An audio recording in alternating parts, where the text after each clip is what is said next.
Well, hello. Did not see you guys there. I guess we shall go ahead and get started. Hope you guys are having a great week. Thanks for joining me for this week's Most Influential Women. I got somebody really cool that I dusted off on the archives, and we found a really amazing athlete. So, does anybody like baseball? Let's see what we got.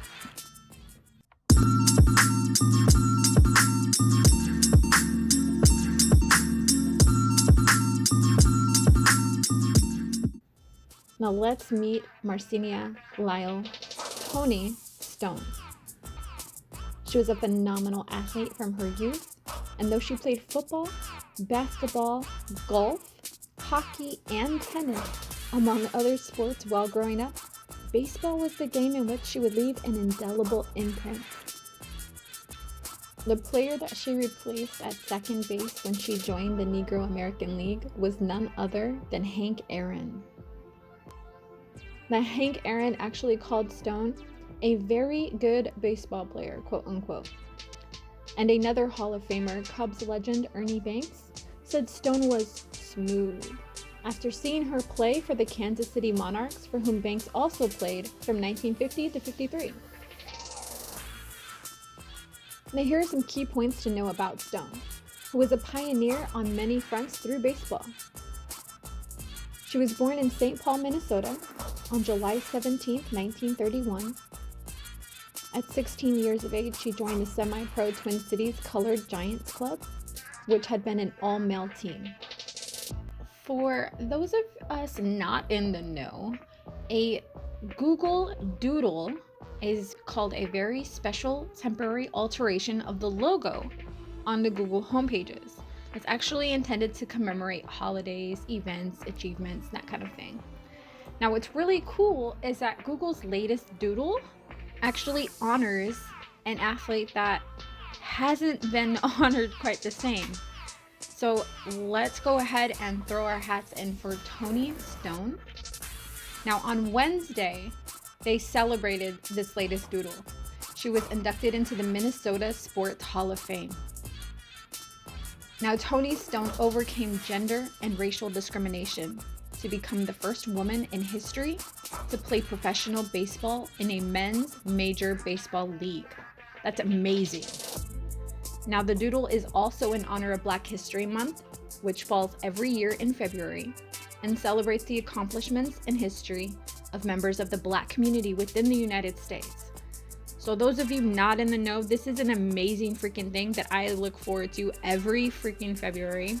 I think it's really cool. So we always try to do our own as well. Now, Toni was a trailblazer, a Black woman doing things she's not expected to do, whether the world likes it or not. And that is a direct quote from Monique Ray, the San Francisco-based artist behind the Doodle, in a release by Google. Now, Stone was born in West Virginia during an era of pronounced racial segregation in American sports. When she was 10, her parents invited a Catholic priest to dissuade Stone from playing baseball. Instead, the priest asked her to join his team, the St. Peter Clabbers, in a Catholic league according to the Black Past, a reference center dedicated to providing information to the general public on African American history. By the way, if you've never been, definitely a place to go ahead and stop. Stone dropped out of high school and later worked as a shipyard forklift operator and a cafeteria employee in San Francisco, where her sister lived. Now, she began her professional career playing for the Wall Post American League team and the San Francisco Sea Lions in the West Coast Negro Baseball League. She made about $200 to $300 per month, according to Black Past. Now, that's equivalent to about $3,000 to $6,000 by today's dollar. Toni's gift was to play sports, and she is celebrated today because she fought to play in a men's baseball club in Minnesota. With the help of her priest who spoke to the baseball club's coach, Toni got into the club, says Maria Bartlow, Stone's niece, told Google.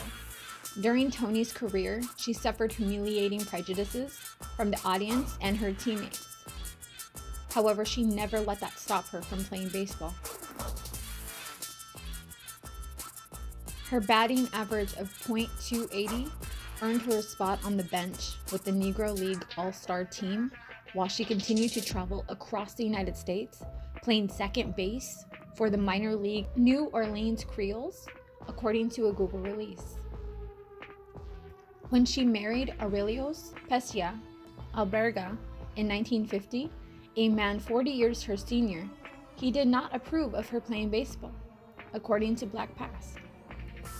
Nevertheless, she continued to play for the Indianapolis Clowns and kept playing until her retirement in 1954. Aunt Toni loved visiting schools and talking to children about her days in baseball.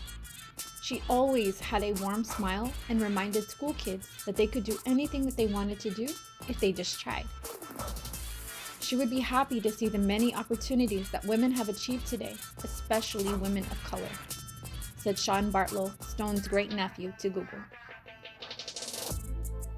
When researching Stone for the Doodle, Ray also noticed that despite the challenges that Stone experienced, she always had a quote-unquote massive smile on her face.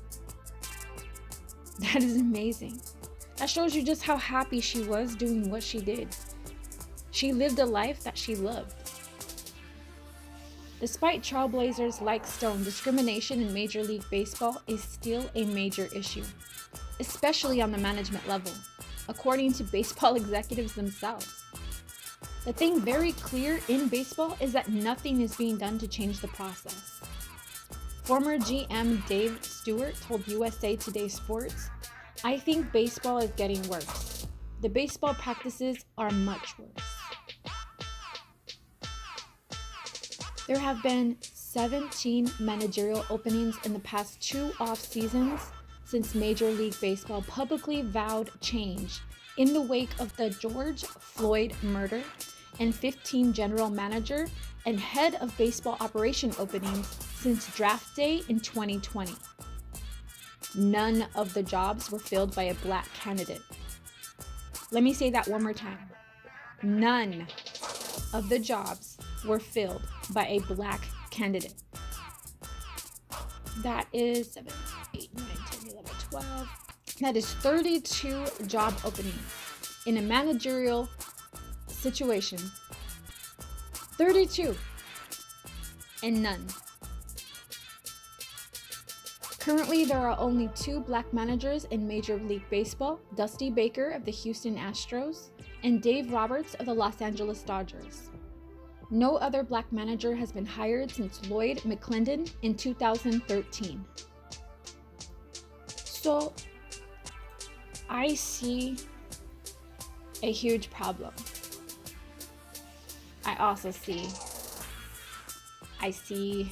a challenge, because I know that we have people who are itching to be in those spots. So let's prove them wrong. Just like Toni Stone proved them wrong. We're better than this. We expect better of ourselves. So let's inspire ourselves to be better. Let's take those spots, because I know we can. Thank you so much, Toni Stone, for paving the way for all of us, and to get so excited and incensed at the changes that have and haven't been made yet. Thank you for breaking that glass ceiling.